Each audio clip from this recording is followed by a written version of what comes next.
I'd like to share with you today how an accurate and repeatable scanner is designed. And this will give you some pointers to look for when you are shopping for a scanner. The key to measuring with infrared technology is using a very accurate infrared sensor.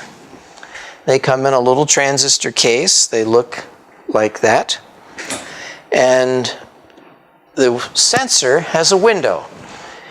Inside the sensor is a very sensitive set of thermocouples that will be warmed by any incoming infrared heat. And they're very, very, very sensitive.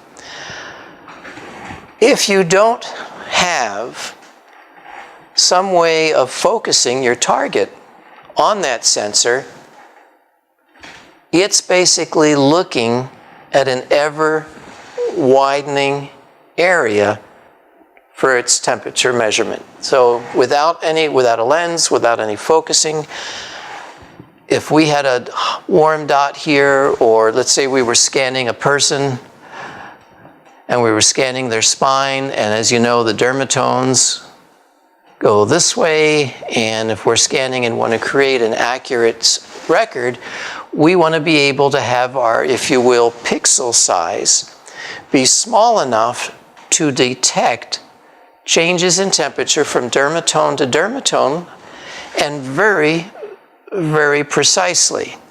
Otherwise, we can miss very small temperature changes that are critical to determining if a person is in pattern or repeating a temperature profile and not adapting to their environment. So we want to measure this small size dot, about 0.3 inches in diameter, which is about the size of the thermocouples on BJ's original scanner. But our sensor, our infrared sensor, without any help, is looking at a very large area and would miss the temperature change, a small temperature change on that spot. So what we start to do in our design is, one, we want to limit the view. And what that takes in the real world is a barrel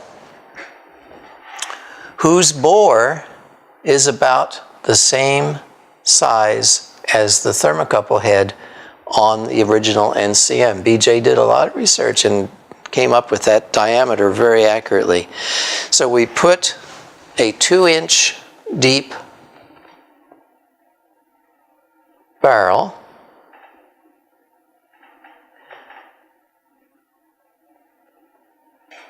in front of that sensor to limit, just like blinders on a horse, so that it doesn't look all over the place but focuses forward, that limits only parallel infrared rays to enter and finally get close and reach the sensor.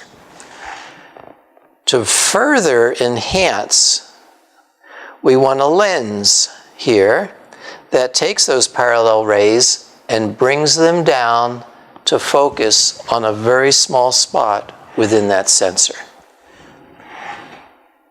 The difference in temperature between the scanner and the sensor in the barrels and the target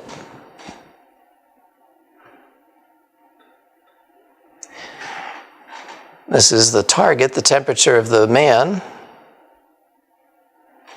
The difference in temperature between what it's looking at and its own temperature is what the infrared sensor gives us. So it's the temperature difference between itself and the target. Pretty simple. If the temperature of the scanner head, for instance, in your office is, let's say it's 70 degrees,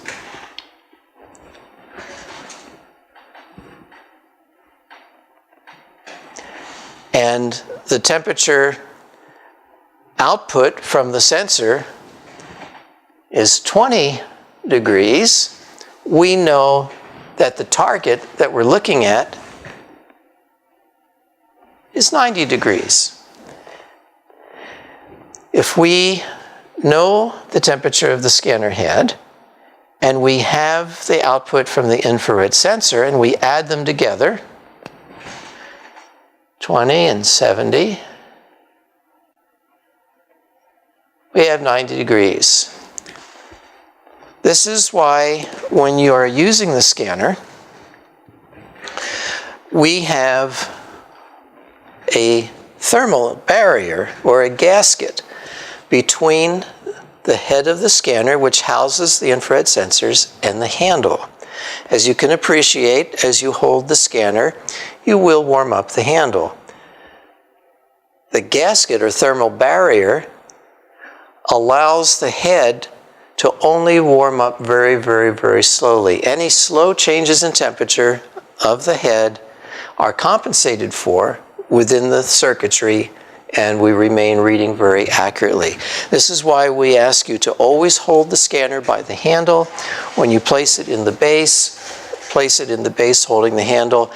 If you were to hold your hand on one side of the head for even 3 or 4 seconds, you would find that the middle graph on your graphing screen would be shifted off to one side, and it would take about 3 or 4 minutes to come back to center.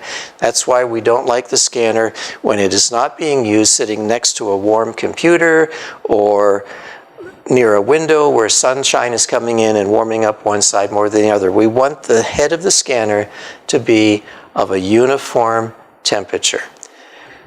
Now, measuring the temperature accurately is only one portion of being able to do graphs that are repeatable enough to overlay. One of the things that I wanted to share, again, in the design of a scanner and why our scanner only has 2 barrels.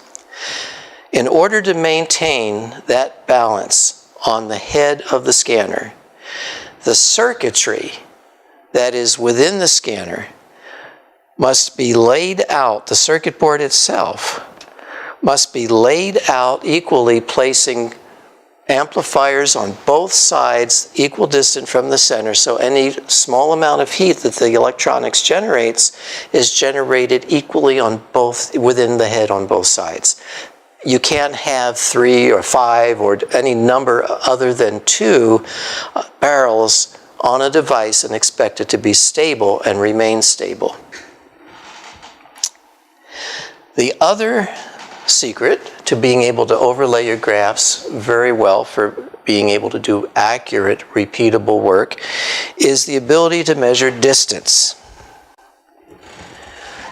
The early Tytron scanners used a wheel with alternating black and white lines in a circle, and as the wheel turns, light, you can see there's a small red light bouncing off the inside of that wheel.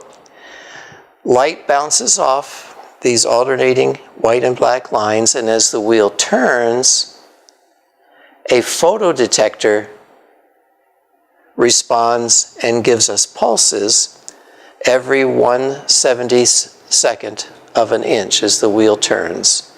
And we calibrate that out so it reads in centimeters on your computer screen as you scan a patient. On the new C5000 and C6000 scanners, that wheel with the alternating black and white lines is actually inside a hub, so you won't see these lines, but they're there. When you pull the trigger on the scanner, nothing happens as far as data recording until you start to move. As you move, whether slow or fast, data's taken every incremental step as that wheel turns. In the middle of a scan, if you just stop, keep your trigger pulled, and hold, no data is taken. So you can talk to the patient, move a bra strap out of the way, and continue on. So just wanted to share that on what it takes to make an accurate instrument. To show that kind of accuracy, I'd like to move to the screen. These are some graphs taken on myself when I was graphed. The two on the right were taken in January of 2001. These are two cervical graphs. I will overlay them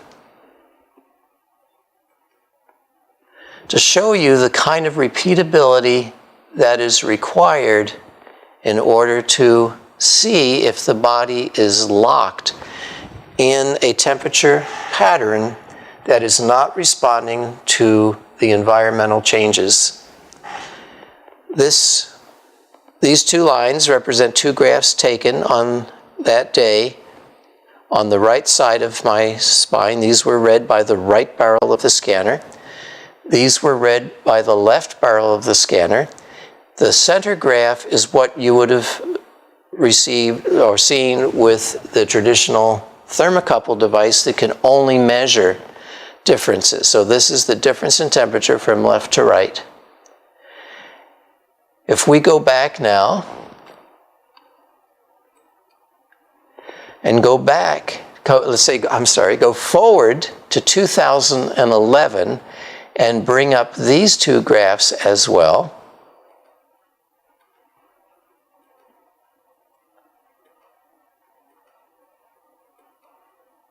Okay, these were from 2011. These are the newer graphs. Unfortunately, and we'll bring them all up together and you'll see, unfortunately, on that day in 2011 and in January, February, March, April, and on that day back in 2001, I am in pattern, which is not good. We'll bring back, I should be able to overlay. I'm sorry.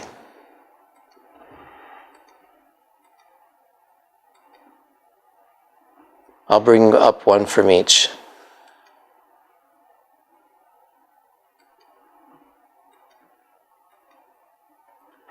Okay, this is one graph taken in 2011 and one graph taken in January back in 2001, and it's almost uncanny how the body can repeat its distress when it is subluxated. These shapes are, I can bring this over and overlay them. I was much colder on that day, which is why I had to move them over. But when someone's in pattern and you graph them and compare graphs, it is very, very easy to have excellent feedback that they are in a subluxated state. And this is why the scanner is more important clinically.